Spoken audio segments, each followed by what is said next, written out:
All right. Hi, everybody. How are you doing? Hope you guys are doing well.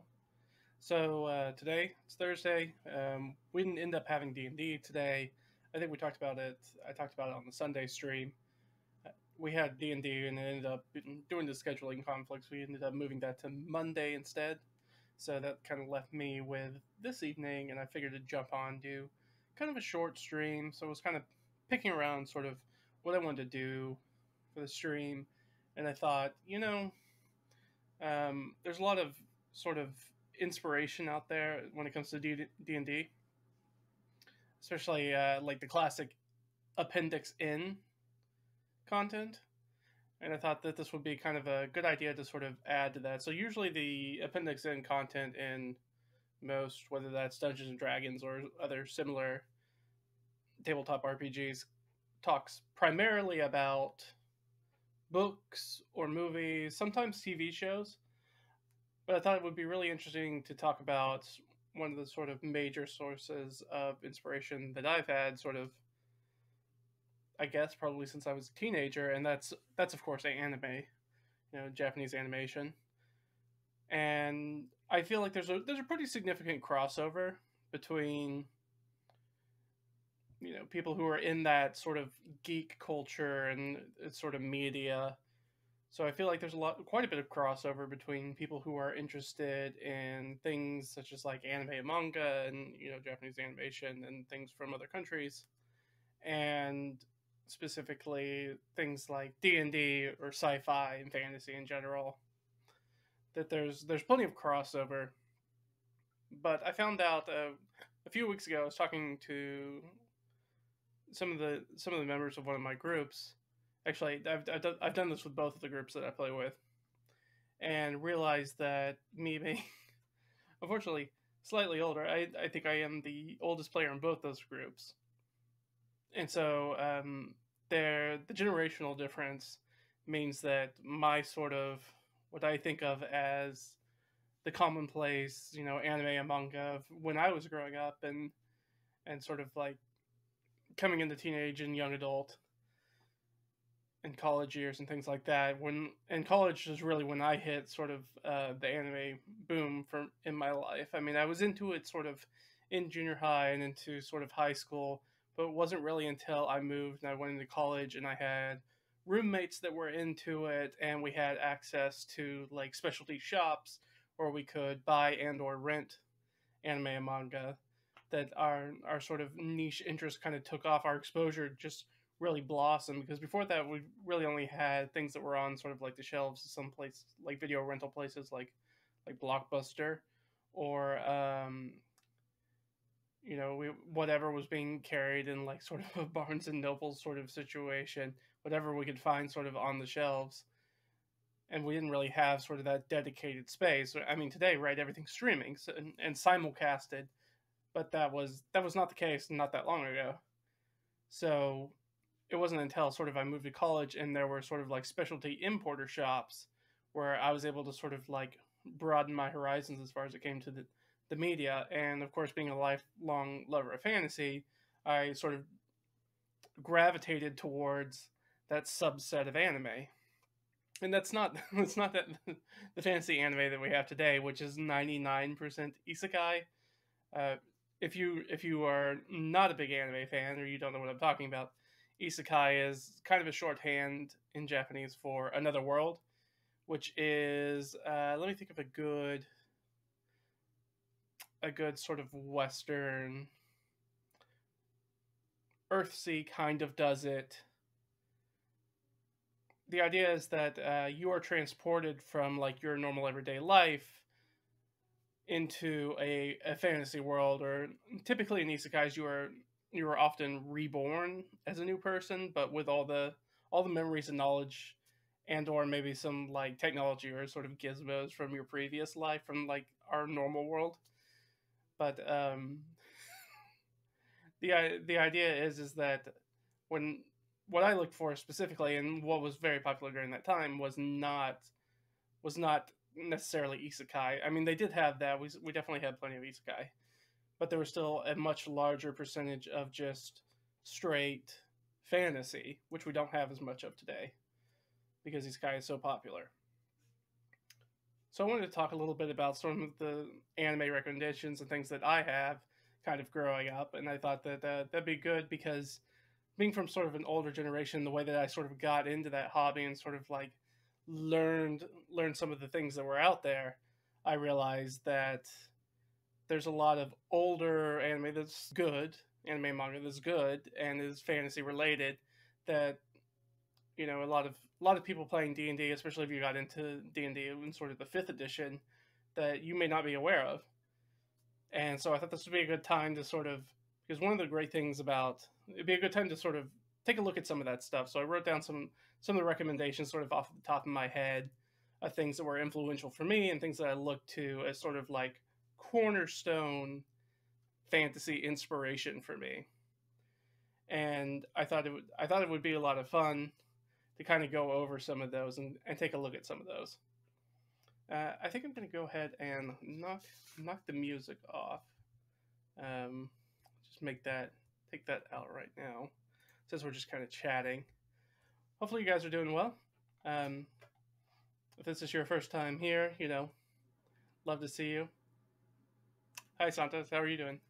Hopefully you're doing well. Yeah, so we're talking about anime, and you and I have already talked about this a little bit, and talked about some of the older anime things that kind of came out towards the 80s and 90s and even early 2000s that necessarily, people who are getting into D&D in the 5th edition or are newer into the anime hobby in general and kind of watching things as they come out aren't necessarily aware of or super knowledgeable about, because there's a lot of good older anime that kind of stand the test of time.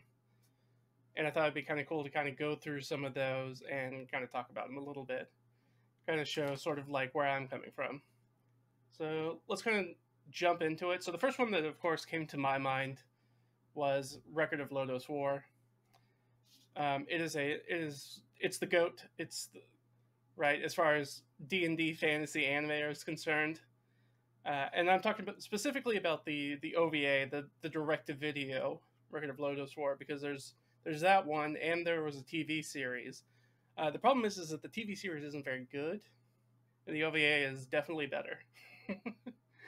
But the interesting thing about Record of Lodoss War and the OVA specifically is that it is actually the entire series, which was previously, before it got turned into an anime, was actually an adaptation, or what they call a replay, which is basically a narrative wrap-up of an actual D&D game. It actually comes from D&D.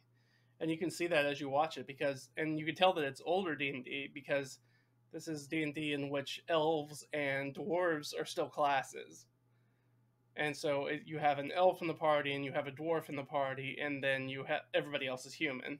And you have a priest, you have what would be a thief, then you have a fighter, and you have a wizard.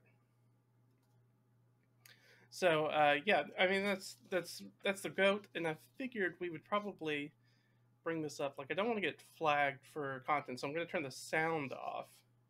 But I figured we'd show the trailer just so you guys can kind of see the basic appeal of all of it. Specifically, kind of see that it's got that very sort of Japanese interpretation of very, very Western, very, very, very Western sort of fantasy medieval time. So let's go ahead. Let me swap this over so you guys can see the screen that I'm looking at.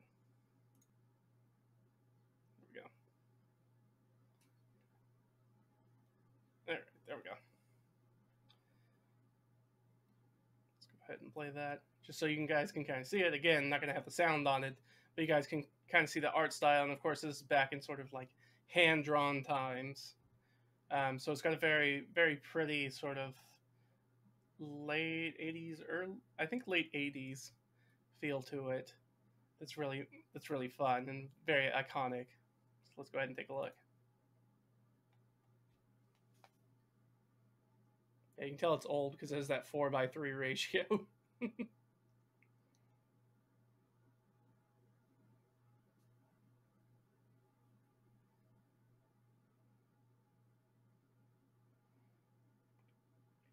And I wanna free. Well, I'll do it when she comes up again because she'll come up again. We'll see Deedlit again because she's kind of an important. It's such a groundbreaking series interpretation of a fantasy.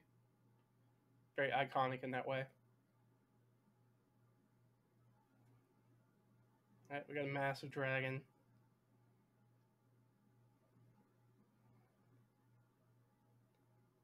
We have Parn Deedlit. I'll wait for Deedlit to have her own little shot so we can see her. So he's sort of our fighter stand-in, and she's the elf, obviously.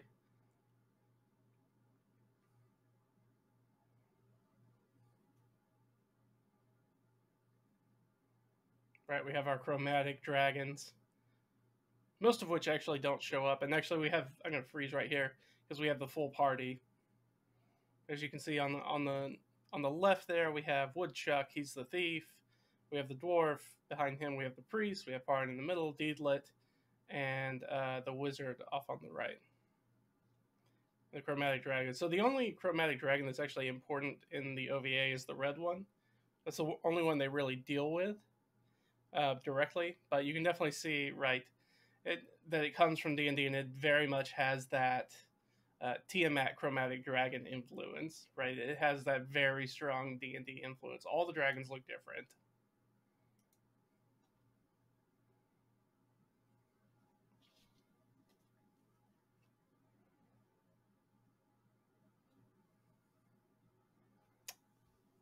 So yeah, I mean, there's not much to say about it other than it's an incredibly iconic series. It's got an anti-hero in it. It's got a lot of sort of destiny sort of things kind of going on. And here we can actually see, if you can see the red screen here in the middle with the blue eye. I believe that is the opening for the TV show, which I said is not very good. But I think let's go ahead and, well, let's talk about Deedlit first. So Deedlit is the elf. We can kind of see her in the top left there. She's in a lot of these thumbnails, actually. And the thing about Deedlit is that she kind of became like the iconic representation of what elves looked like in Japanese anime and manga. So anytime that you see, right, elves in most anime and manga, you'll notice that a lot of them kind of look like Deedlit. They tend to have blonde hair. They tend to have those extremely long knife ears. They tend to be thin. They tend to wear very earth tone colors, a lot of greens, a lot of browns. And that's all sort of based off of this one specific character, which is very interesting. That she became such a sort of iconic style as far as all of Japanese anime and manga was going to go to represent elves, which is really cool. But let's look at the TV show opening. And actually, before we do that, I'm getting ahead of myself, I do want to talk about, well, I'll talk about Orphen afterwards. Let's go ahead and look at this. Let's look at this other one. So here's what I love about the TV show opening is that I think the TV show opening is much better. I think the credits roll in the art style and everything there, and in a lot of ways, even the opening song are a lot better than the OVA. The problem is that it builds you up really high on that first opening splash of the first episode, and then you watch the series, and the series isn't very good. It does not come anywhere close to the highs that this is going to sell you on.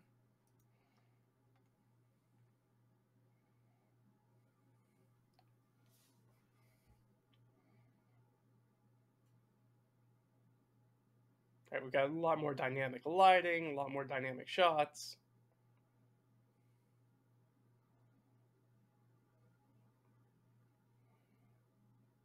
And again, both the opening and ending themes for both the OVA series and the actual TV series are very good. They're worth listening to. I'm just obviously not going to play them here for obvious reasons. It's definitely got a very moody feel to it. You can definitely see that they put a lot of extra time and effort into the animation for the opening. Unfortunately, that means that they scaled back a lot on the animation when it came to the actual series. There we go. There's Deedlit again. You can see some subtle differences in the character design, right? Because it's done, I think, a couple years later. And it's a totally different story. Like, Parn isn't even really the main character in this one. Like, there are two main characters.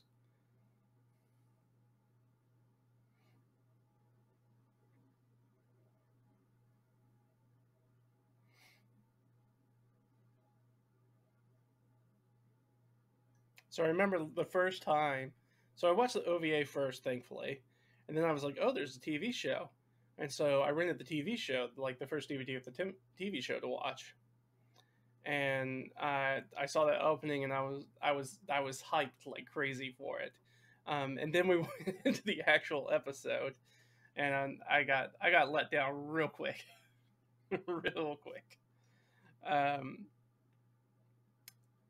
but yeah, I mean it's an iconic series. It's a groundbreaking series and lays a lot of foundation as far as what D&D and sort of our standards of Western style fantasy looks like that comes out from anime and manga. And again, like this is all coming directly from a group of people who were actually in Japan, who were actually playing D&D. And that first story, the OVA story, is actually a retelling of sort of their campaign, which is very iconic. Just kind of dressed up and, you know, obviously changed a little bit to be a little bit more exciting and be a little bit more cohesive story for you know, television. And I think they did maybe a light novel series. I can't remember correctly. I think so.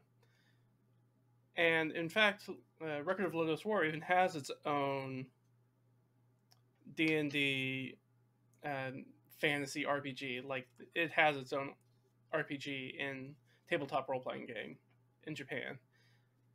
You could sometimes find an English translation of it, but it's really, really different. Yeah, Record of Lodoss War. Yeah. So yeah, I mean, it was very iconic for me. It definitely kind of pumped me up on fantasy, and sort of was groundbreaking as far as sort of forming my a new opinion of what I felt about fantasy. Because I mean, obviously, growing up, I had all sort of the normal stuff like exposure of reading The Hobbit and Lord of the Rings and uh, Chronicles of Narnia and you know all those sorts of sort of standard tropes as far as sort of Western book fiction went. We didn't have a ton of television and movies. I mean, growing up, I had things like let's see, the Hercules and Xena and things of that nature, or of course the Conan the Barbarian films and things of that nature. But this was something different and was something very very cool that I hadn't seen before. And I do want to talk about Orphen, but it's important to remember or to let you guys know that in addition to sort of the straight to video OVA and the TV show, there is in fact a second TV show that Record of Lodoss War. So Lodoss is the name of an island in the world. So the entire both of those series, or both of those stories, I should say, take place on the island of Lodoss, which is not even the main continent of that world. And there is another series that takes place called Rune Hunter Louis, which is a very bog standard, like kind of jokey fantasy anime that I watched somewhat later, I think, than Record of Lodoss War, probably within the same year, and had no idea at first that they were connected because there's nothing in that in Rune Hunter Louis that tells you that they're connected in any ways. And then there's another OVA series that came out later that's Legend of Christania, something like that, and that deals in the future, and it has some of the same characters as well. Parn's not in it, but I think Deedlet's in it. I think what's the guy in Black's name's Ostrom? I think he's in it. It's not as good, but it is like if you're hooked on Lodoss like I was, and I was like, I'm just looking for any sort of crumb to get a little bit more out of that world, to get a little bit more out of that setting. It's worth watching. So that's sort of the first one I want to talk about. I did want to show Orphen, so let me. This is going to take me a second. So, have you guys seen Record of Lodoss War? I don't know. It's a little bit older, so I don't think, especially some younger and or newer anime fans, know that much about it or have seen it. But it's definitely worth a watch. So, have you guys seen it? Let's see if I can find.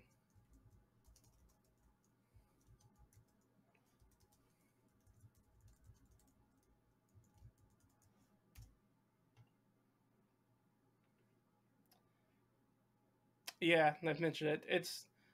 I think you can stream it on either Crunchyroll or Funimation. I think if you go looking for it. I think this is what I'm looking for. And I don't want to watch this whole thing, but I wanted to see if I could find part of the fight scene with Orphen, because they also end up with a barbarian sort of berserker that shows up in the show. The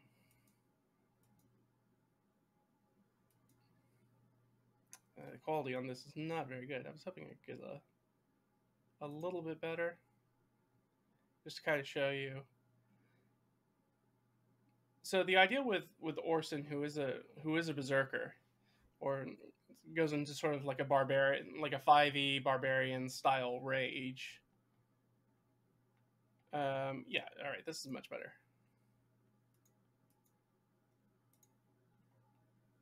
Let me yeah, it's only about a minute, so we can watch this real quick. Let me pull this back up so you guys can see it. And what's interesting about how they sort of interpret that rage is, rather than it just being sort of a natural phenomenon, he is actually sort of cursed with this rage spirit that sort of brings him into this supernatural rage. So we can see this. We can see him kind of go through that here.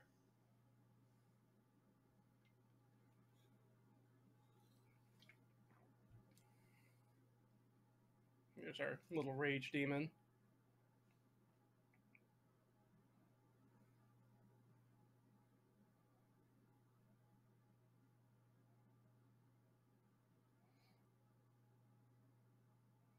The thing is that the way that they sort of build it up is that he kind of has no control once he passes that threshold, and then sort of like the rage spirit sort of takes him over. Like you can't talk to him or interact with him. He's basically just a killing machine at that point. Until he burns out, or his companion here is really the only one that can sort of bring him out of that rage. And so they have a nice little story about that. But yeah, that's Record of Lodoss War. Like I said, it's an incredibly iconic series, and for me, it's, as far as sort of anime representations of D&D, is probably at the very top of my list. Mainly because it's, in its own way, whether you want to call that derivative or iterative of actual D&D and actual play from D&D. So the second one on my list is actually Guin Saga, which I'll pull that up. I don't remember the opening being particularly interesting in Guin Saga, so I'm just going to bring up sort of like a picture of it so we can kind of see it. Let's go. So here's the series, but there are a lot of books about Guin Saga. There are, I think, 131 Guin Saga books, novels. Yeah, let's use that one. Let's go ahead and well, let's look at this. So the setup for Guin Saga is very sort of tropey, standard. Our main protagonist is an amnesiac, and he wakes up and he has, for whatever reason, he's a human man, but he has this sort of leopard and or cheetah sort of head or mask sort of that's magically adhered to his head. And he doesn't know anything about himself. He doesn't know anything about the mask or why he has it. Oh yeah. It's been around for a long time. So, like I said, the author who was writing it. There's 131 books in the series, which I believe it still holds the record for being the longest single narrative, like single story narrative of work of fiction. But it's extremely long, and the anime, of course, only covers like a small portion of it, an incredibly small portion of it. But it's got very much a more sword and sorcery feel to it, rather than sort of the more higher fantasy that Record of Lodoss War does. It's got more of that sort of Conan, uh, Elric, Michael Moorcock kind of feel to it. So if you want your things a little bit darker, a little bit weirder, a little bit more that idea that there are heroes and rogues, and they get by their quick wits and their sword arms, and magic users tend to be bad, and magic's usually bad. So if you're interested in that sort of stuff, and I definitely came up reading the Elric of Melniboné books as well.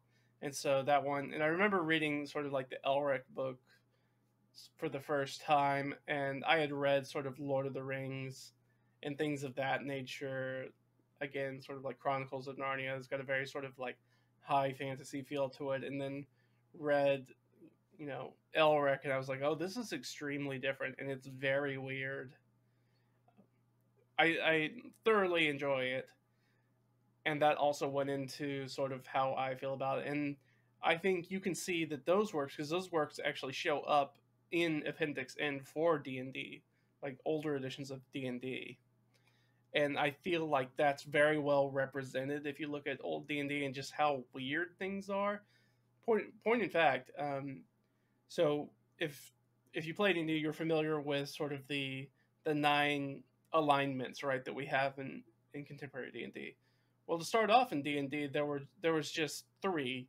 There was no good or evil. There was just law or chaos, and that is almost a direct port from the Elric saga, from the Michael Moorcock books, because you have a champion of chaos fighting the forces of good, and there are sort of gods of chaos and gods of law. And right, you have people on the law side that do good things, you have people on the law side that do bad things, and on chaos the same sort of thing. So it's a much more muddier affair than something like Lord of the Rings. It's got a very sort of black and white kind of feel to it. So if you're interested in that, I'd definitely say check out Guin Saga. But let's see.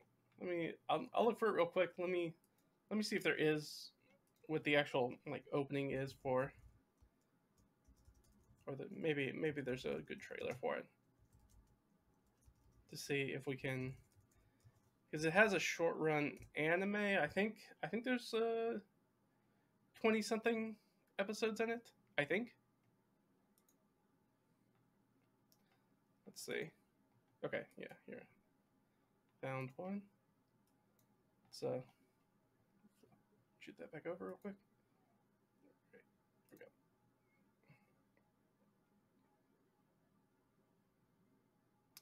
Unfortunately, the author died in, I think, 2008, 2009, when she was working on the 130th. She was 130th book. She died, I think, she was working on it up to just a few days before she died, like while she was in the hospital before she died of cancer, unfortunately. But very prolific author. It wrote more than just this Guin Saga too. Like wrote a whole bunch of stuff, like hundreds and hundreds of books.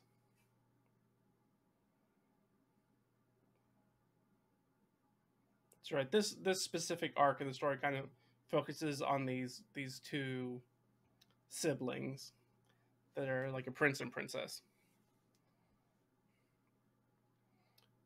And it's got a very standard premise where the rulers of the realm have been overthrown, and the heirs, right, the son and daughter, heirs to the throne, have escaped, and so right, the bad guys are trying to track them down.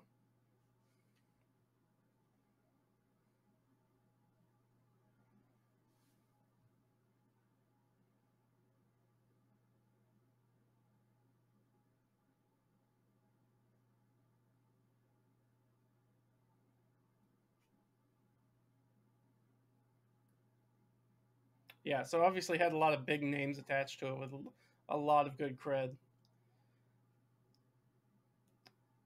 I'm not sure I remember too many specifics about about the Guin Saga adaptation as far as anime is concerned.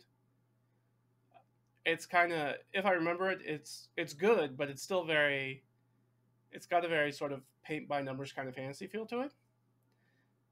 Other than sort of like the weirdness that is the character and dealing with this guy that is a hero but also amnesiac and also has this weird sort of levered head. and, and the fact is it's not only that he doesn't know why, it's that nobody knows why. Like nobody knows who the guy is. So, but yeah, it's another fun one. So if you're into that and you want to see some of the sort of weirder stuff, as well as, of course, there's a little bit of political drama that comes specifically in this story, and just sort of the weird things. There's another. This is very similar to another anime that I thought of including, which was Moribito. And I didn't. I might do this again sometime later because certainly I have more than just a small list of recommendations that I kind of put down. So if you're interested in more, we can always do more of these. Like I mean, we have decades and decades and decades of anime, and of course tons of fantasy and sci-fi to go through, and historical drama, right? Because there's plenty of historical drama anime and manga that feels very much at home if you want to look at something like Vinland Saga, right? It's got sort of a historical fiction kind of feel to it, even though it doesn't really have a lot of fantastical elements to it. But does a very good job because the author for Vinland Saga does a ton of research about specifically, medieval Viking age kind of life and sort of the geopolitics that go on with that and the technology and the lifestyles that go along with it. So it's really good if you're interested in doing more world building that's got that sort of lived in feel, but is also very grounded in reality. And that could be a really great source. But that's it for Guin Saga. So I also want to talk about Sorcerous Orphen. And I really enjoyed Sorcerous Orphen. And I'm talking specifically about the 90s adaptation. They just did a sort of, it's not really a remake, it's sort of a reimagining because it's not one for one reimagining of the 90s series a few years ago. And I watched probably half of it, maybe a little bit more, before I kind of fell out of it.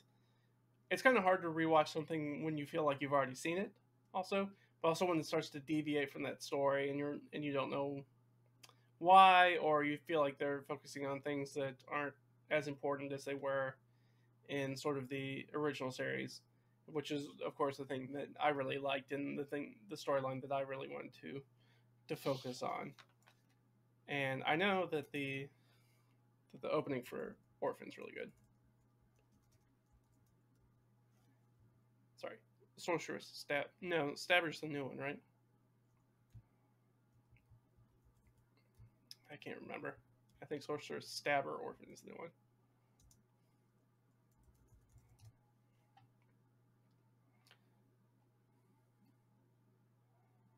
Nope, that's the old one. That's the name of the old one too. Okay. So we can just watch sort of the opening trailer for this. Hopefully the looks okay. Yeah, it looks alright. As far as 90s anime goes. Again, we have that 4:3 ratio, right? And I feel like specifically Orphen, who's the main character here, has a very, as the name would suggest, a very sorcerer, D&D sorcerer kind of feel to him. He's definitely a very powerful magic user, but he's very clearly not a wizard. He doesn't have a patron like a warlock. He is learned in as far as magic goes, but it's not like sit in the library, copy down spells, kind of like a wizard is. So he's educated, but there is definitely a lot of sort of kind of coming from within himself, kind of power to it, and a lot of flux and kind of improvisation to it. Of course, JC Staff.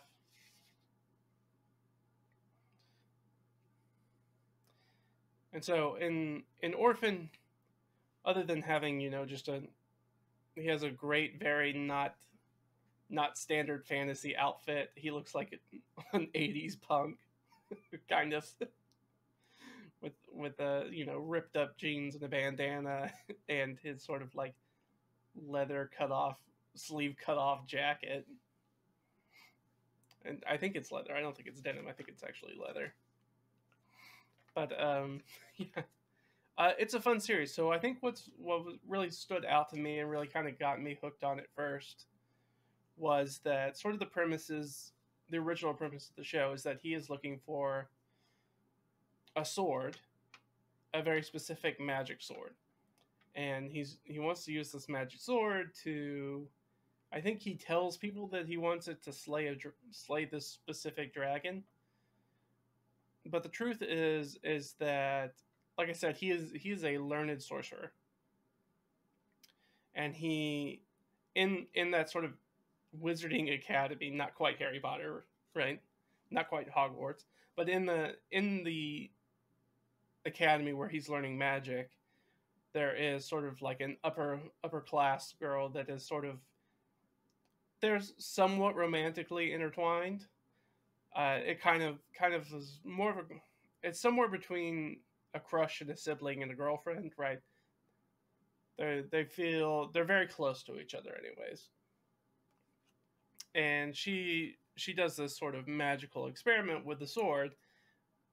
She ends up screwing it up and turns herself into a dragon. And so we learn pretty early on that specifically what he's trying to do is trying to get the sword so he can get to, I think her name's Anjali, if I remember correctly. Maybe not. He's trying to get the sword so he can get back to her and try to reverse her so he can turn her back into a human, obviously. So she's not like terrorizing the countryside and stuff as a gigantic dragon. And of course, he wants to do this very quickly because there are a lot of people trying to kill her because she's a dragon who's terrorizing places. So that's sort of the build up for it, and you've got a cast of characters. He kind of takes on an apprentice. He has we have a comedic duo that kind of follows them around. They have a sort of a classic anime tsundere sort of sidekick that's also kind of a love interest for him.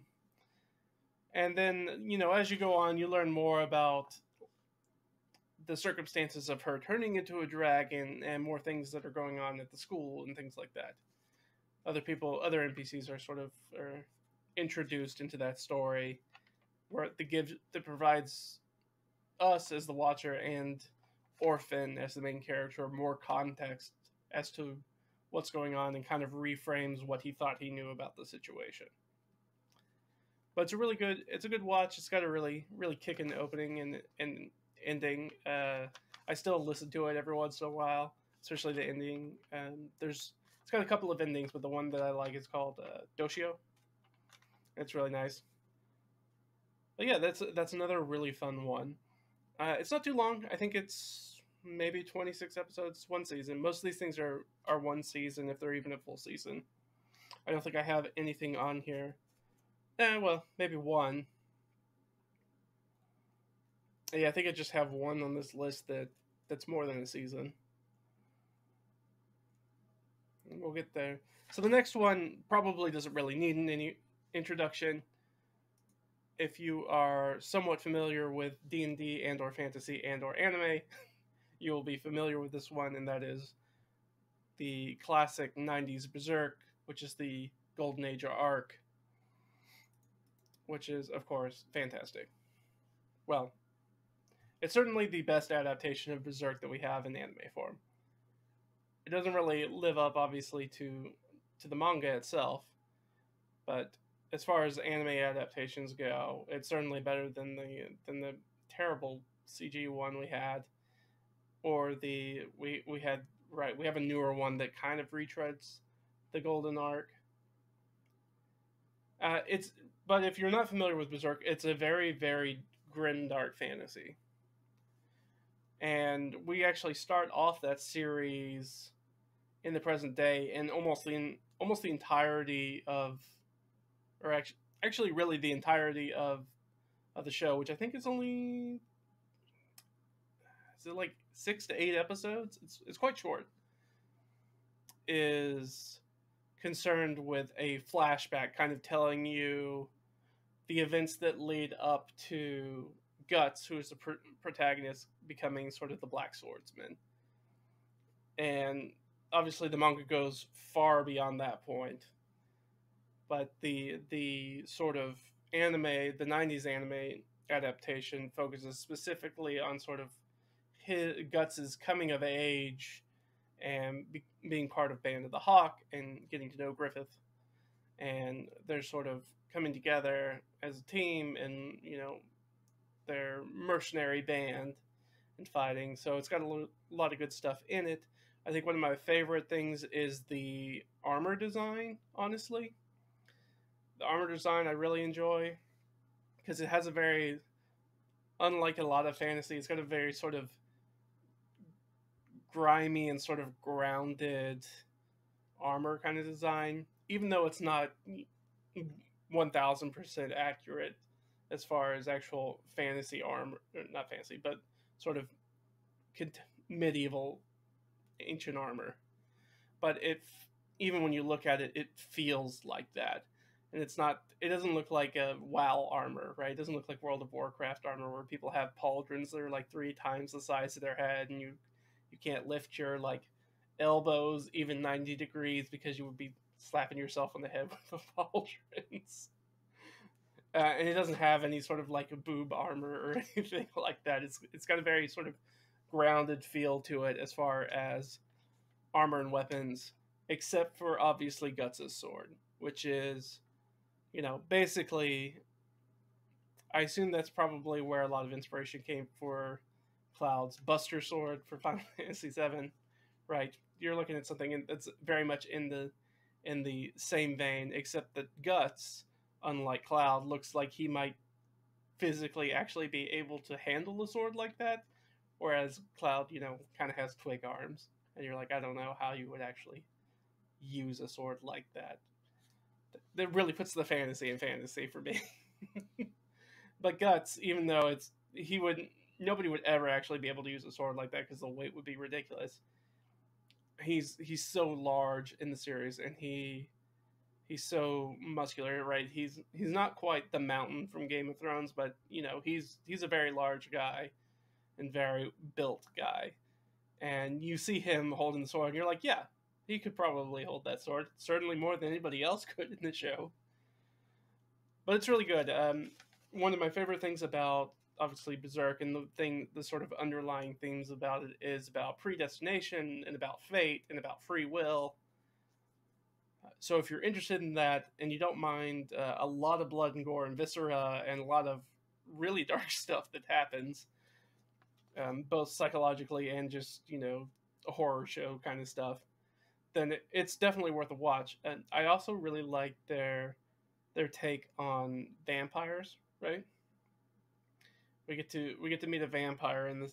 You get to meet a vampire in the anime, but he shows up multiple times in the actual manga and the full story.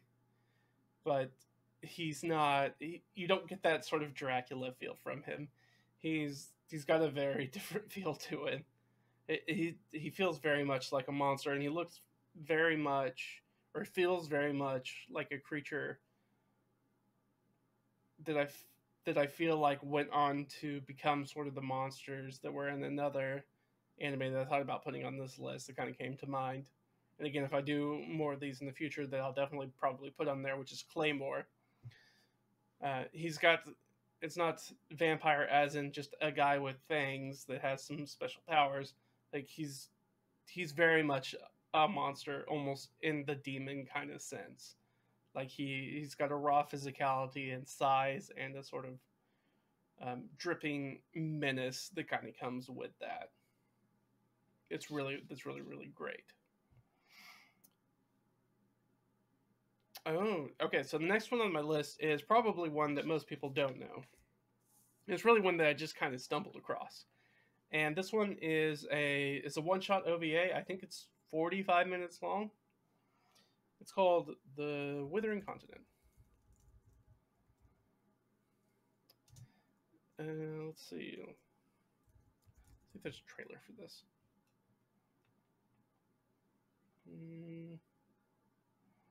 Nope, doesn't look like it. It's not easily found.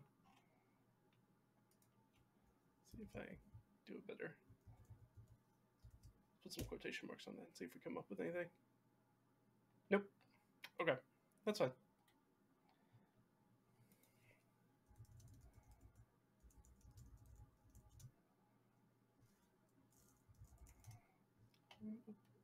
Oh, it's Weathering Continent, not Withering.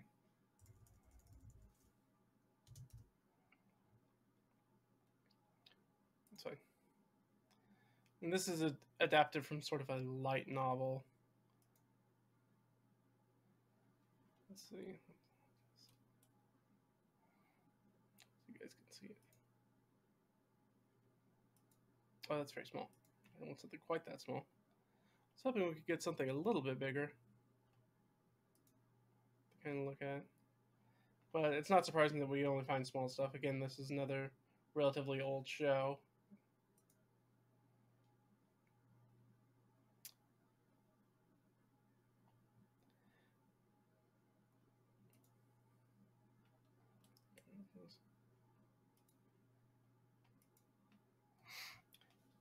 Yeah, what's the best way to describe the Weathering Continent? So the Weathering Continent is, when I think about, when I think about D&D and how it's related, it's certainly not the guy that I only picked this guy's screenshot because he looks like the guy from Street Fighter.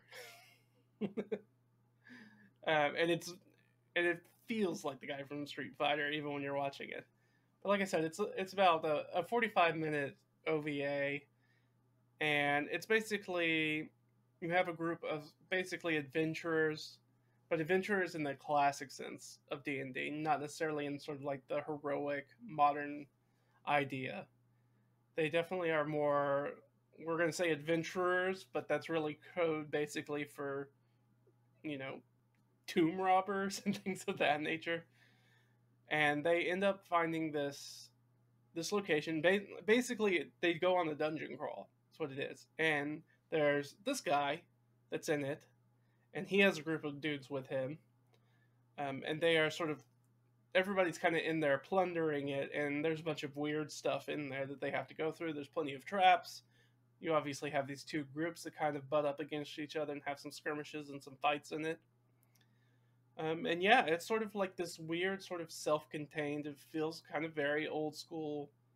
I say old school D&D, but definitely, if you're doing something like even new school, it feels like a contemporary D&D adventure. If you were doing like a side quest dungeon, and you were doing like a travel montage or something like that with a group, and you wanted something to kind of be there, and you're like, oh well, here, I'll throw like a little, like, you know, 1 or 2 session dungeon over here they can kind of go into, and right, so they go in there, and then there's weird stuff in there. There's a bunch of traps and tricks and things like that they have to deal with. And then, right, you go in there, you do some things, you plunder some treasure, you leave, and you don't think about it again. And that's kind of how the Weathering Continent is set up as far as a show goes. I mean, it's kind of a bite size. You're going to sit down and watch like a 45-minute OVA, and then you're going to walk away from it. And because of the nature of it, we're not going to learn very much about the characters. We're going to learn a little bit about them, but we're not going to learn a ton about them and their backstories, because we don't. It's like writing a short story for fiction. You don't have the bandwidth, the time to invest in those characters, to make the focus on the characters. So the focus instead has to be in what the characters do rather than who they are as people. So it's got a very sort of plot heavy, specific kind of feel to it. But it's a fun watch. It's kind of jumps in. Like I said, when I think about, especially sort of old school D&D, when I think about dungeons that have tricks and traps in it, but maybe not like, isn't like a kobold nest or like a goblin cave or something like that. Like this is clearly just kind of a weird place that it's kind of been forgotten to time, and that they just kind of stumble across, or you find a map to or something like that, and you kind of go and explore. And so if you want to add that to your like D&D games, if you're a dungeon master, or you want to play in something like that, or you're interested in maybe kind of exploring something like that, I would definitely say check out the Weathering Continent, because that's going to give you a good idea of sort of like the vibes that go with that, much more than I think necessarily listening to talking heads kind of talk about it on YouTube or blogs or OSR materials or things like that. Because I think the OSR materials do a great job of telling you how to do it, but they don't necessarily give you a good illustration of what it's supposed to look and feel like. Where I think something like the Weathering Continent does do a very good job of kind of giving you that mood, that sort of look and feel of like what this sort of play style, what this sort of adventure kind of feels like, which is really cool.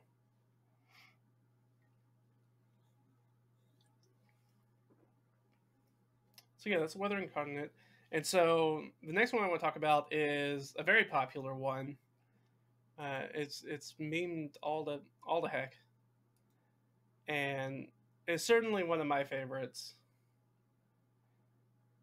And I think it's a lot of people's favorites, and it's the only one that I wrote down that actually is a multiple season, and that's of course KonoSuba.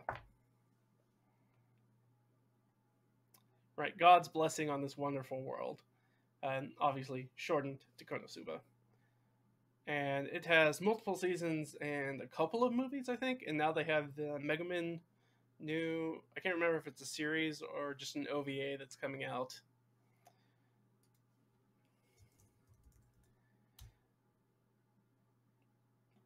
But when I think about KonoSuba,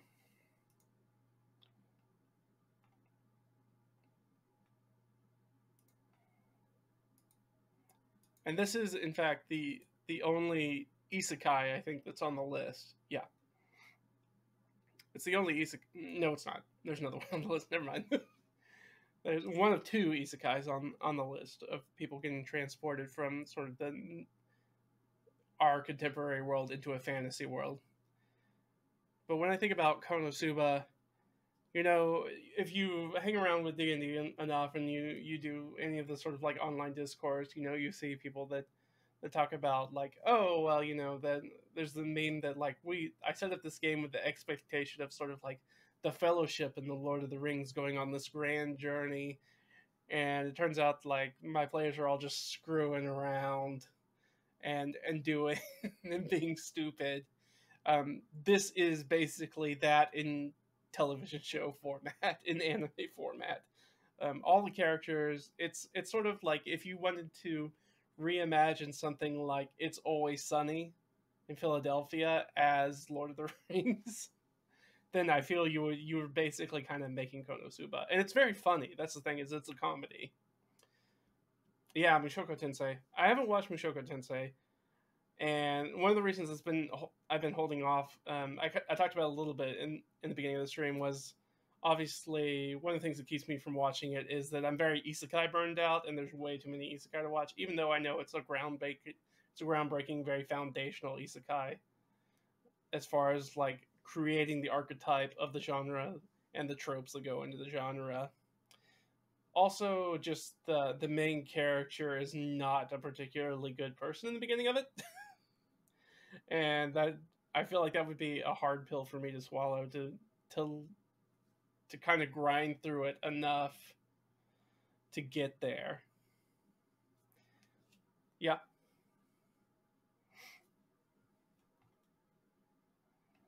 Yeah, I know. I know it doesn't focus too much on the previous light. I'm just thinking about like his characterization as a person, necessarily than what he was doing before. It's in there.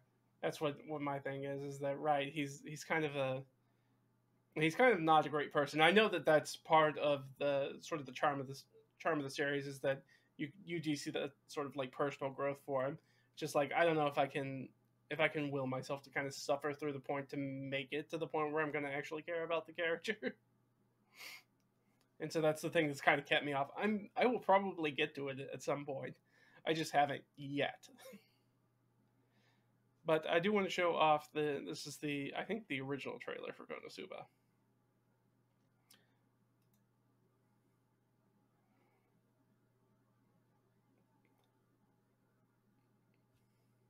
So basically, this guy dies and he has an opportunity. There's our main character to be reincarnated in a fantasy world. There we see his death, and there's a goddess that allows him to grant him basically one wish to have, whether that's a power or something that kind of comes with him into this new fantasy world where magic is real. And because he is a jerk, he chooses the goddess. He makes the goddess come with him, and that's sort of the setup for our show.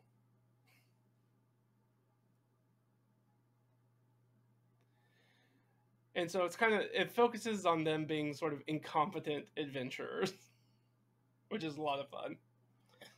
So when I think about like all the stupid things that I do and my group does as a D&D player, or that the group does when I'm DMing, think about all the stupid things that they do and the conversations they have with each other. I feel like that you could distill that into basically this show. And I think it has 3 seasons, 3 full seasons.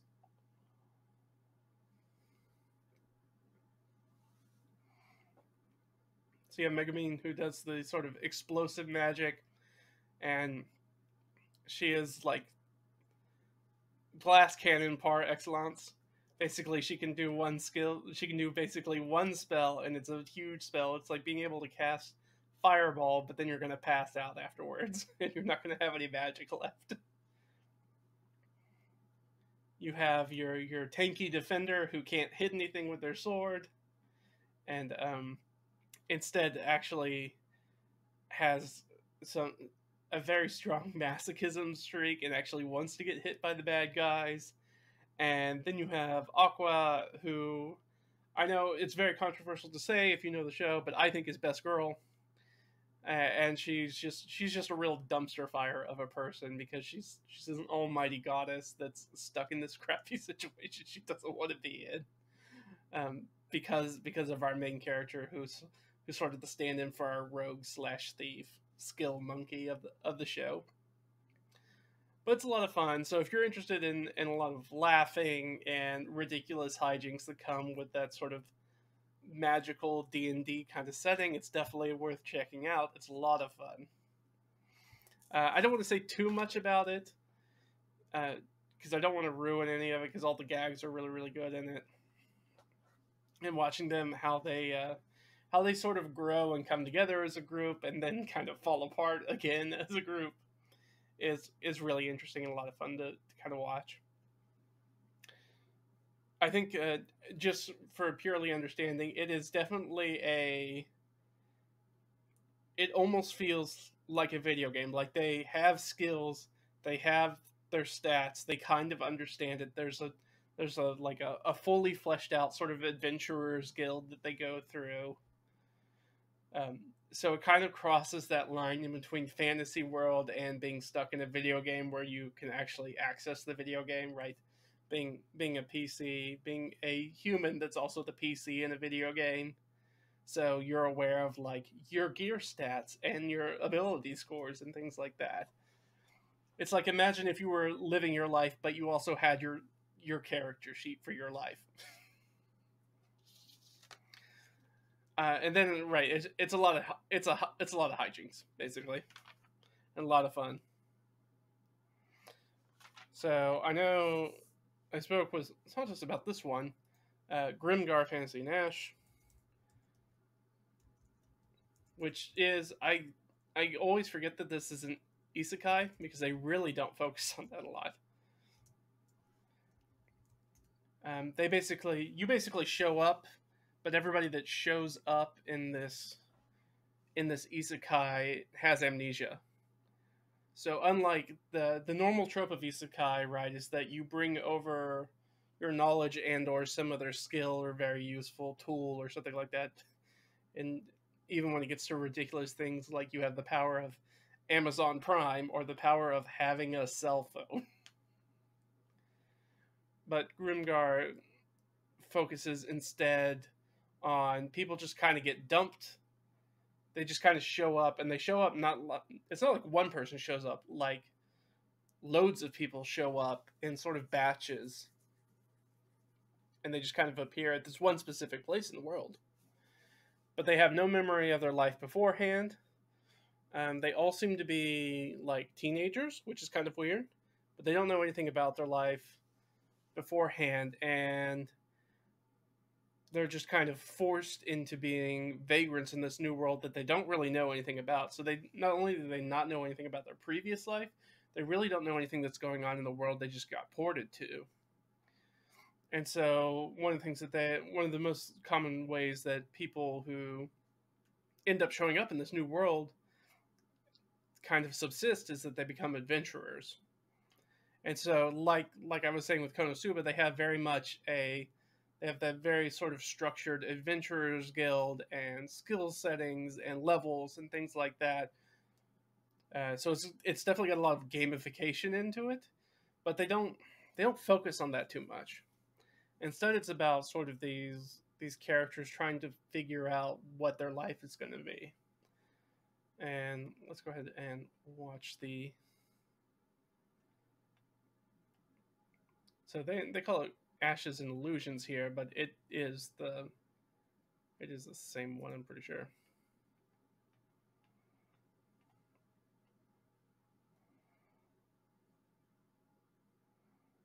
Looks the same.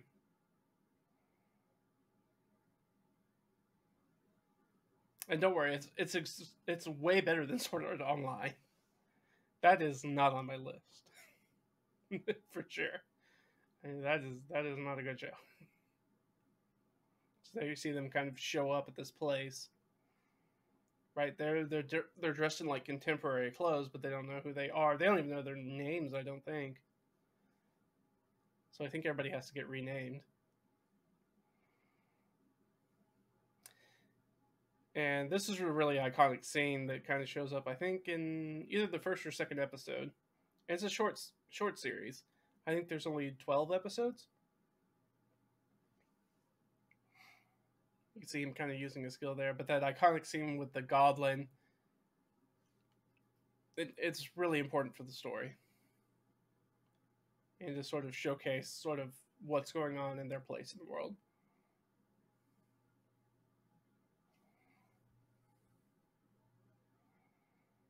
So basically, you have a group of adventurers that get together, new people that kind of show up, and I think there are 6 of them, 6 or 7 of them, and they're kind of band together to be an adventuring group. And they all have very specific classes, and they go to different teachers, and you basically have to, when you get there, you kind of take out a loan to kind of get your basic gear and stuff, and so they're kind of always in debt trying to pay off their stuff, but they also have to like spend some of their money, obviously, to subsist, right? They got to have food to eat and things like that, and to buy new equipment, and to pay so they can get trained in new skills, so that way they can go do better adventures to get more money. So the idea is that if they do this long enough and they're successful enough, at some point they will be able to accumulate enough wealth to not have to be adventurers anymore. And that's sort of the setup for the show. But we saw that sort of goblin fight. Let's see if I can pull it back up real quick. Yeah. So this goblin fight that they have, so they basically stumble across a single goblin that's filling up like water skins on the riverbank. And they attack this one goblin. It's like 6 or 7 on 1, however many they are. And they nearly get rocked by this one goblin. Like it goes. They spend a lot of time to show just how naive and particularly inept they are as being just like new people in the world who, right, they don't have a lot of combat experience. I think that's the first fight they get into. They have overwhelming odds. They almost get into trouble with it. They also don't pull a lot of punches on that fight scene. They do. I mean, I guess that's a spoiler that they kill the goblin. But they don't pull away from it or like minimize the impact. Like you kind of watch this goblin die this kind of terrible death as they sort of like stab him and watch sort of like the life ebb out of this goblin to kind of like really showcase the gravity of the situation. And one of the reasons I like this for D&D, and I know Santos knows this, but my personal favorite part of D&D is low level D&D. Like I really enjoy low level D&D. It's my favorite part of it. I like the idea that there are scrappy heroes that very simple things when done incorrectly, or if you're not paying attention, like if you try to ambush a single goblin, but you don't do a good job, you don't prepare, you think that you play into that sort of, especially 5th edition, sort of power fantasy that you are basically a superhuman facing off against this weakling creature, and that overconfidence can end up with you dead. And I think that the show does a very good job of sort of reinforcing that, and sort of the struggles they go through in the show, and the sacrifices they have to make, the sort of things that they have to go without, so that way they can get the things that they need to survive another day. It's very grounded. It's very, in a lot of ways, it's a very quiet. It's a very human kind of story. I feel like, and that's what I really enjoy about it. Is that your main characters feel like normal people in an extraordinary situation, which is one of the things that I like to see in D&D. I'm not so much. So I'm somewhere in between. Because I'm not. I obviously, I just talked about it. I'm not really into this like superhuman aspect of 4th, 5th, even 3rd edition to some degrees of D&D, where out of the gate you are already like the top 0.01% of people as far as natural abilities go. But I also don't necessarily love the incredible OSR or something like DCC's like funnel sort of situation where you just are playing regular people. So, and I think that this show really hits that balance for me, where I want to hit with my D&D games, both that I'm running in and that I'm playing in, is that I want to feel like I am a relatively ordinary person, though, maybe a little bit better than most people. But through, careful planning and clever play, we can take on challenges that are larger than us, which is most challenges, and that we can reap the rewards of doing that if we play smart, like being like, why would we kill the dragon if we could just steal whatever we needed from it, right? Very Bilbo kind of Hobbit style.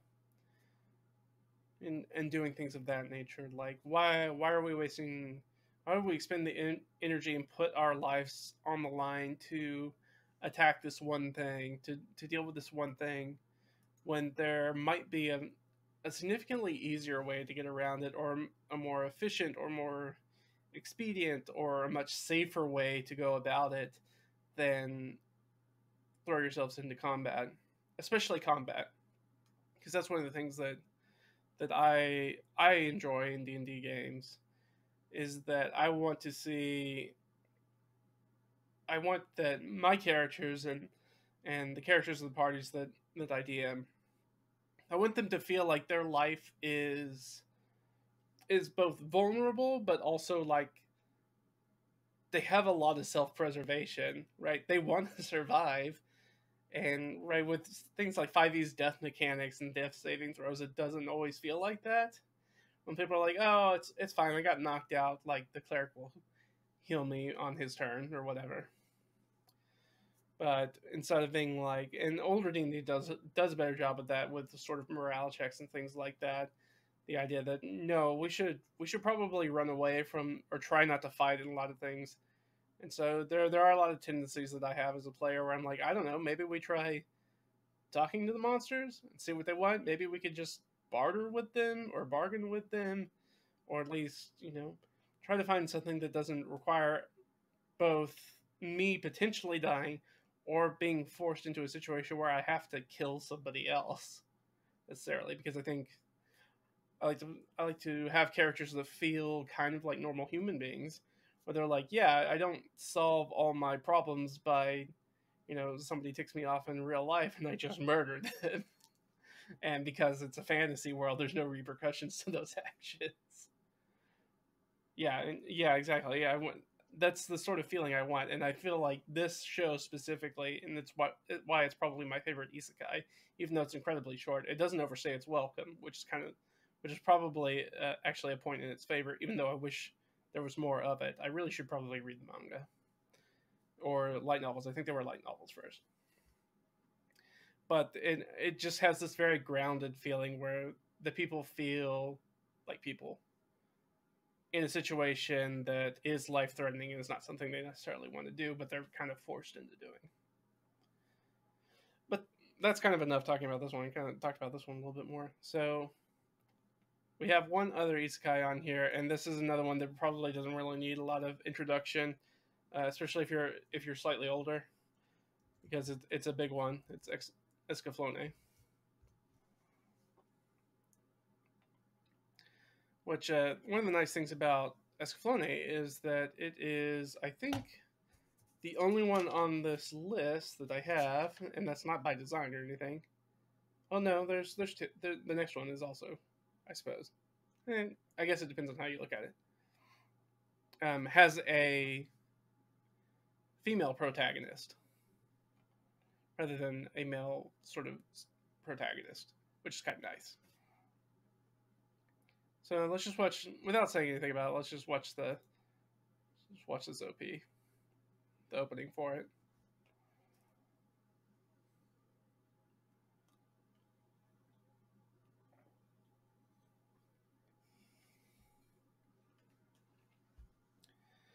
So our main character is a track star that kind of gets pulled through into another sort of fantasy world, and it's kind of an interesting fantasy world where they both have a lot of fantasy elements, but also they kind of have weird mechs. So that's kind of fun, and a lot of sort of mechanical things.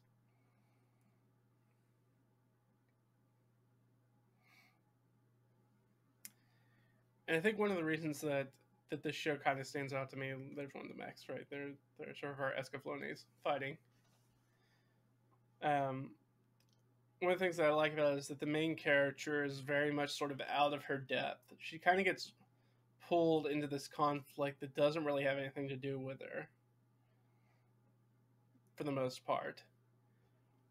She's just kind of being tossed around sort of like a boat on this sort of tumultuous ocean of other things that are going on, right?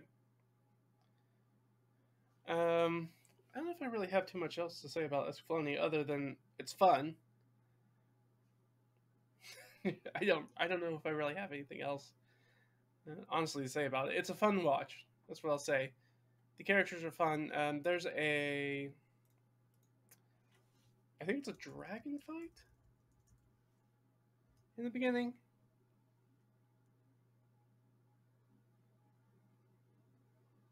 Yeah, that's after he gets it. I was seeing if we could find. It's sort of like the first time that we see it.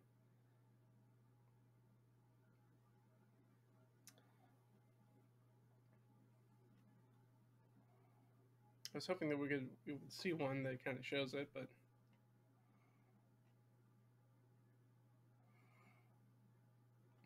not really. So it kind of does an interesting thing in which that the sort of opening for Escaflowne kind of has that feeling if you are familiar with the anime Bleach. sort of the same sort of opening with Ichigo, is that it's not necessarily that our main character gets immediately pulled into the world at first. It's actually that there's like crossover between the other world and this one. So it's actually Van and the creature he's fighting, which I'm pretty sure, if I remember correctly, is a dragon, kind of like show up while she's practicing. She's like running laps because she's in track at school, and she's kind of by herself. Like I think after practice, just kind of running laps, and then this dragon and this guy start fighting, and then they kind of get ported over. But it's very interesting. I also really like Van's design. With that's Kenshin. Let's see if we can find it real quick. Let's grab this video. Revolution Blue. What's this? Nope. Wait. Bloodsea. Yeah.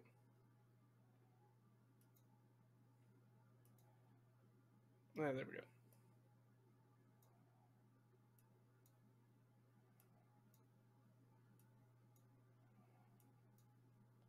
So it's just sort of like a small segment, which from the very first episode, I'm pretty sure. That's Van, so that's sort of our secondary protagonist, the person who's actually from this world. And I really like sort of like his character design as far as his clothes go and his weapons and armor.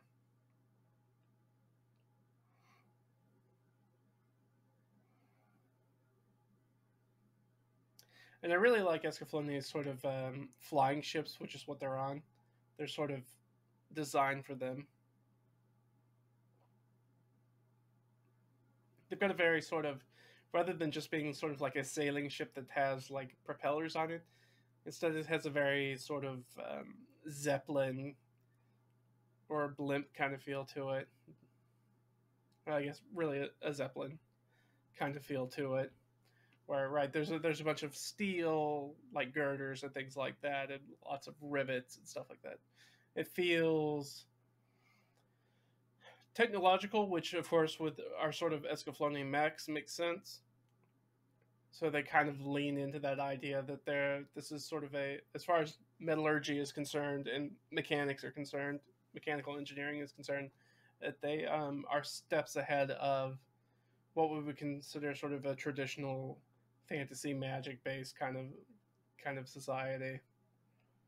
So that's one of the things that I like about it. Really fun. Also, the storyline's good, right? You have multiple factions that are fighting over things, and you get some unhinged bad guys, which are always a lot of fun, right? They're just full on crazy. So it's a fun series. If you are the sort of person who enjoys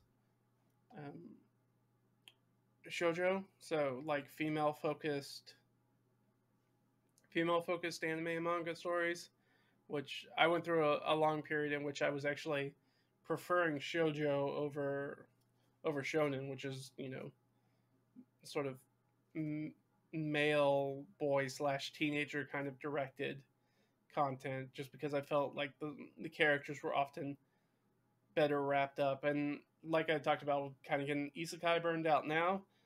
For a long time I was really shonen battle burned out, and that's in a time period where there were a lot of shonen battle animes coming out. So I kind of did a switch and kind of leaned way far on the other side of that scale and kind of went towards very sort of traditionally feminine based storytelling, which has a very different feel, and the characters have a lot more fleshed out, and not all problems are necessarily resolved through fighting, which is a nice palate cleanser if you watch a lot of shonen battle anime like I was at that time until I got burned out on it. So it was really nice to have something to kind of jump to the other side of. Now, obviously, that's not true with Escaflowne. There's a ton of action and violence in Escaflowne. Not super graphic violence, but there is a lot of fighting in it. And you have these mechs and airships, and people have swords, and there's magic and angels and all sorts of crazy stuff that's going on. But if you're interested in that, that's definitely a worthwhile watch. I mean, it's a well regarded anime that's been around for a long time. It's definitely worth watching. There's a TV show and I think a reimagining. I can't remember if it's an OVA or a movie. I think it may be a movie. No, I think it's an OVA. Either way, I don't think that there's particularly enough difference in between those two to be like there is in, say, Record of Lodoss War, which tells, right, the TV series and the OVA tell different stories. These tell the same story in Escaflowne, so it really just depends on how much time do you have to watch. I guess I would say that because of the shortened runtime, anytime that you watch an OVA or a movie compared to a full television show, you're going to tend to get better quality animation in it because of the scope of the project. So that's one thing. If that's important to you, that may be one thing to think about. But either one, I feel like is a good enough watch. I've seen them both multiple times, so and nothing keeps me. There's nothing. There's no big difference as far as animation or sound or anything like that. That kind of draws me from one to the other. I do think that the movie slash OVA kind of glosses over things a little bit more that have a little bit more time to cook in the series to kind of come to fruition. But at the same time, there are points in the television episodes that kind of drag a little bit, right? You kind of have these sort of side stories or kind of do nothing episodes that could easily have been trimmed out that are kind of padding.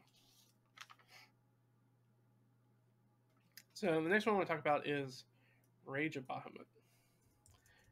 And this is actually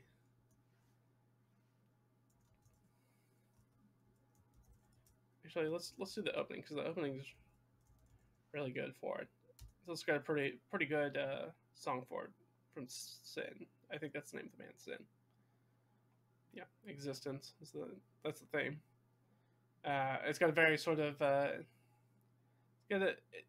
even though I'm not a huge fan of sort of like growly, screamy metal, and this definitely is kind of falls on that side. It's still quite good. What's happening? So there's actually two Bahamut shows. There's the original one, and then there's a follow up, both of which are based off of the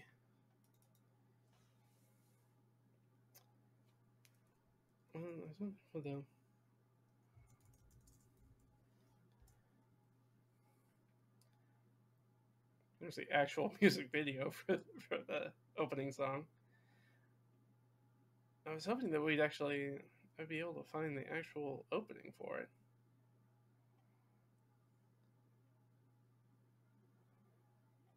But I am not. I'm not seeing it, which is kind of really interesting because I've definitely watched it by itself before.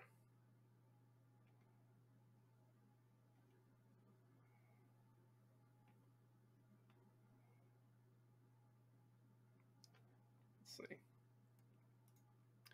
That's what I really wanted to do, but let's see if we can. Let's go right here. So I think this kind of goes. Just gonna go right into it. Get some sort of openings. Oh, here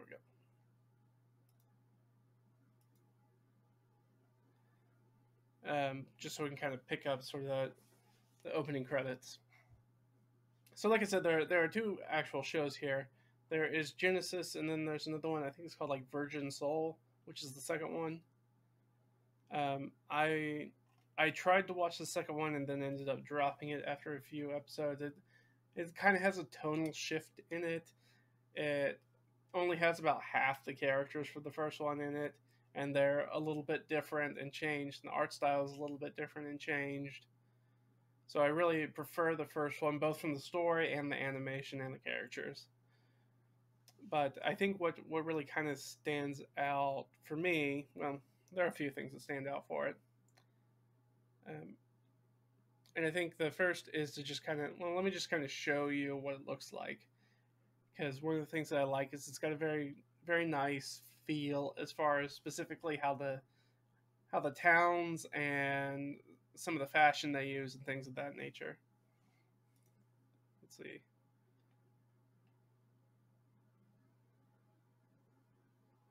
And this is actually based off of I think, a card game. So it didn't really have a manga it came from. It didn't have a light novel. It's just brought straight. Here we go. Here's the opening. Just kind of came. They made this directly from a card game. I think this is the opening.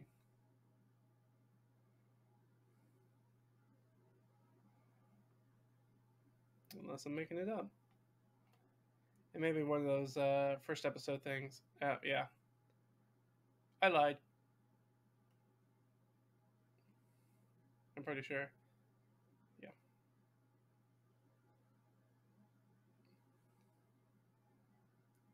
Make sure. But I'm pretty sure that this... that's not the opening. So let's get to the second episode where we're going to have the actual opening for it.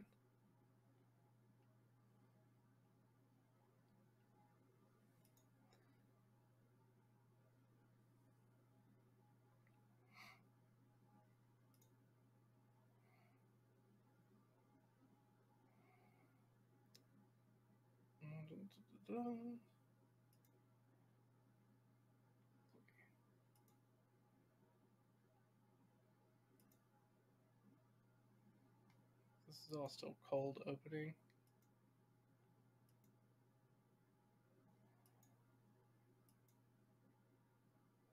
Like here, I think they'll show her outfit, which is one of the things that kind of drew me to the show originally.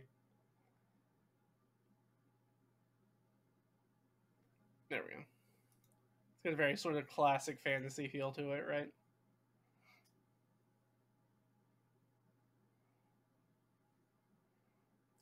Got the big floppy hat, got the cloak, have the sword.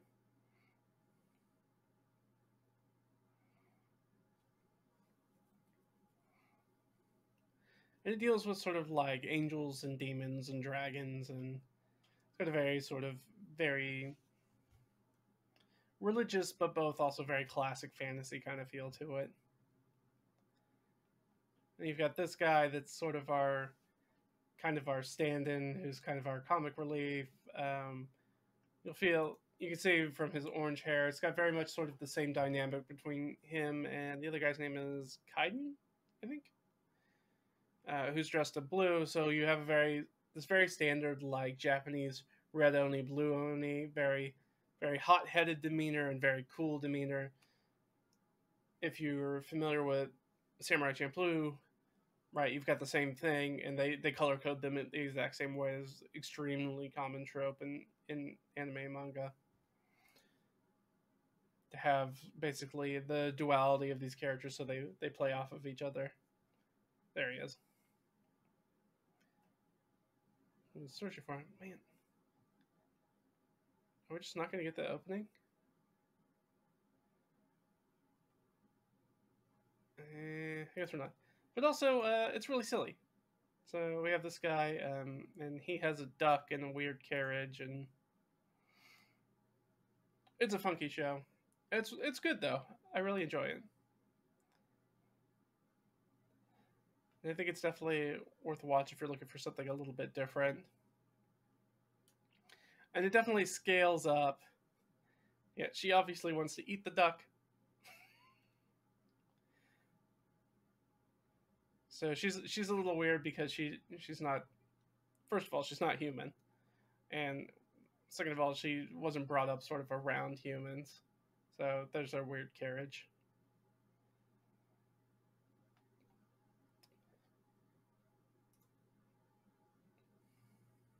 And they do a little shopping montage with her and stuff in the beginning. I think she dances in here too. Yeah, there we go.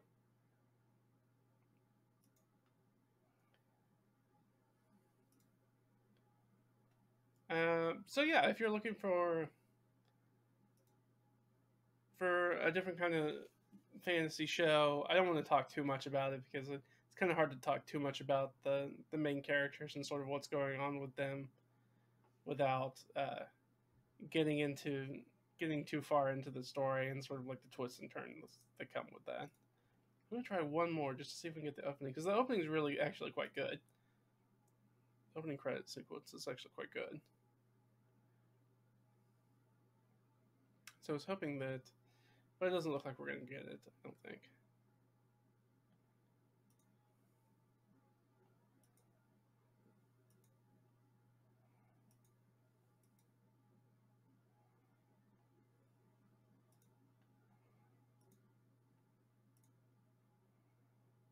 Yep. Nope. We sure aren't. Well, that's unfortunate. But I'm sure I could spend a lot more time trying to figure out where it is and find it, but I'm not going to. But if you're interested, it's out there. You can find it. You can see this one here in the top, third from the left. That's actually the second series, which I think is technically that main character that we were looking at, that her daughter, I think, if I remember correctly. So yeah, it's it's fun. Like I said, I wish I could talk about it a little bit more, but I feel like if I talk about it too much more, start kind of spoiling things for it in sort of a major way. And sort of the last one I kind of want to talk about is another very, very classic one. Uh, this is very, very classic. It's Ninja Scroll. So this is the only one that we have that isn't sort of like a traditional Western style fantasy. Like this is very much Japanese style. Like it focuses on, like it says in the title, ninjas. Really a specific ninja. But let's just watch the 37 seconds. It's not long. But yeah, so it's got a very sort of, but there's lots of magic that goes on with it. It definitely kind of plays into sort of like the mythos and magical nature of ninjas and sort of yokai and weird sort of magical folklore, Japanese folklore and things like that. Now, of course, this came out. This is sort of like during the '80s OVA boom in Japan, sort of like bubble economy kind of boom, where you see a lot of very adult oriented, specifically short form anime come out, right? Somewhere between movies and short OVAs, usually that are maybe anywhere from 2 to at a max probably like 6 episodes, usually only like 3 or 4 though. So they're kind of at that point basically a movie that's kind of been broken up into a few different episodes. But usually they're telling like one cohesive story rather than, having 3 separate small stories like you might with a TV series. And Ninja Scroll, of course, focuses on ninjas, and it's nice. I wanted to put this on this list because it comes from a different perspective than most Western interpretations, Japanese interpretations of anime do. Right, so it's very much couched sort of in the native folklore and history and fantasy of Japan.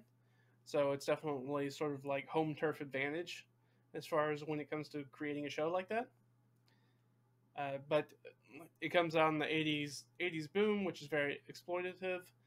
So it has a lot of violence. There's definitely some sexuality that's in there. Usually both those things at the same time.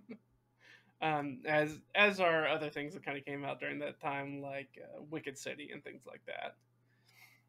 So that there was a very common time period, or Golgo 13 and stuff like that, where it's adult animation for adults rather than most of the animation that comes out of Japan today, which is very much sort of pointed directly at sort of adolescent to teenagers, both boys and girls, kind of depending on, whether you're doing the shonen side or the shoujo side. But this is stuff that's coming out in the '80s and '90s, and were the things that ended up, because they were cheap, they ended up getting picked up and sort of like dubbed and brought over to the US, and that's sort of the things that I would kind of randomly find on things like video rental store shelves and be like, I don't know what this is, but I like anime, so right. Where it's like I've watched some Adult Swim, I've seen some other stuff from the video store. Let me check out this, and then it's weirdly hyper violent and sexual, and probably was not something that as a young boy I probably should have been watching, but that comes with especially sort of the Western idea. I mean, it's kind of changed a bit now. I feel like as generations have matured, but definitely during that time period, basically adults were like animation is for kids because in the Western world, right, most animation is either like Saturday morning cartoons or like Disney films or things of that nature. There weren't these. I mean, there were some, but they definitely weren't very many sort of adult oriented cartoon animated kind of things. Like you still had things like Fritz the Cat and Wizards and stuff like that. That definitely are or heavy metal that are very certainly relatively adult oriented. Right, heavy metal's got nudity and violence in it, and weird stuff that goes on in it. But those were kind of seen as outliers, and right. So when you went to go rent something like that from a video store, you might pick up the VHS. Yeah, it was VHS probably at that time, or maybe DVD. I was kind of grew up during that transition period. So you would pick this thing up off the shelf and sort of like your parents wouldn't know anything about it, so they're like, "Oh, it's a cartoon. Yeah, you can watch that." And most likely it was that whoever was working the video store counter hadn't watched it because again, anime was not anywhere near as mainstream as it is today. Where actually, lots of people have at least watched something. I mean, at this point, probably most people had not even watched even Ghibli films for the most part.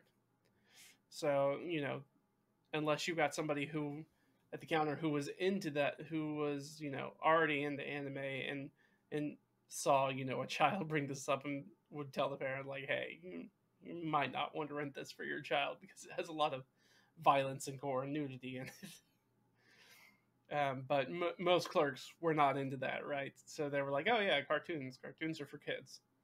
And so you could end up watching a lot of stuff that you probably weren't supposed to. And the same actually went for books too. That happened a lot when I was growing up. There were things that I picked up either from a bookstore and I think in some cases even a school library that had pretty explicit violence and sexuality in it. And they were like, "Oh no, it's like a fantasy book, right? It's like Lord of the Rings or The Hobbit, right, for kids." It was like, "No, actually, it's not like that at all. Other than it's also fantasy, right? You can still have plenty of terrible stuff that had it in there, both as terrible as in not probably fit for child consumption, and also just kind of terrible things like scenes of assault or rape or things like that, which are very very heavy subjects and not things that you want kids to be reading. But unless you had a librarian who was reading that stuff, they wouldn't know, right? They wouldn't expect it. You would think that fantasy stuff is pretty milk toast. But that was also before really the YA, like young adult genre, really kind of exploded on the scene like it is today, where those things are kind of more well monitored and more sort of structured as to what sort of age and sort of maturity level the reader should be. Didn't really have that. um, but yeah, I think that's pretty much all the ones I wanted to talk about. What I liked about sort of Ninja Scroll, specifically from a D&D sort of standpoint, from a tabletop RPG standpoint, is that, again, it brought non-Western influences, so that helped me sort of think about it both as a player and as a DM, how to kind of break that sort of fantasy mold, like we talked about a little bit earlier with like Elric of Melnibity and Michael Moorcock's kind of works, Guin Saga, and sort of weird stuff, things that weren't necessarily high fantasy, and then also things that showcase, cultures and, not just cultures, but also cultural, a different set of values or perspectives other than sort of what, as far as fantasy is concerned, sort of very traditional sort of Western values and ideals. So to have that sort of come in, and so it helps me kind of think about breaking the mold and doing things differently and setting those things up. So I don't know how many of those you guys have seen. I have 10 on the list, so hopefully you've seen some of them. Maybe you've seen all of them. I don't know. You could be like me and seen all of them. I think that probably depends a lot, quite on your age, honestly, and how long you've been into anime and or D&D. So for me, I've definitely obviously seen all of these and talked about sort of like the crossover. And these are just a few. Like I have plenty more recommendations. These are just kind of the first that kind of jumped to mind that I thought about. Oh, that'd be kind of the cool one to talk about. And so we can do more of these, and we can do some more recent stuff. We can do some older stuff. Well, probably not too much older. There's probably not that many great anything earlier than maybe late 70s. It's going to be number one that you're going to be able to find to be able to watch for most cases, or that it's going to transfer very well as far as D&D is concerned. Because once you get before that sort of big bubble economy boom in seinen OVAs, there's not really that much specifically sort of Western style D&D adjacent kind of fantasy stuff. Once you get earlier than that, it kind of Japanese anime definitely kind of starts to diverge as far kind of how we feel about it. Like I was talking about, sort of like the West views animation, where it kind of veers off. There's not really that middle ground. That's like, oh, there's stuff that's sort of like explicitly for kids, where you have like Astro Boy or things like that. And sort of once you get going on into the previous decades, or you have very sort of like adult oriented, and that's usually very contemporary things. Like even you see that kind of crossover in the 80s with things like City Hunter and things like that, but are very much focused on sort of contemporary adults doing contemporary adult things rather than doing necessarily time period or fantastical things. You have a little bit of sci-fi, and I didn't talk about any sci-fi stuff here. Well, I guess you could call it Escaflowne sci-fi, but otherwise, I didn't really talk about any sci-fi stuff. So I could talk about some sci-fi stuff as well, and sort of the interesting things we could pull over from sci-fi into fantasy, because there's still plenty of crossover there as well, and especially once we start getting into post-apocalyptic, and sort of pre-industrial fantasy has a lot of crossover. There's a lot of themes and tech level that's very similar that we can kind of use as inspiration. But I think that's gonna be it for me. I've been streaming. We've been hit about almost 2 hours on the stream. I won't go too long. This was just kind of a thing that I wanted to jump in and do. Hopefully you guys enjoyed it.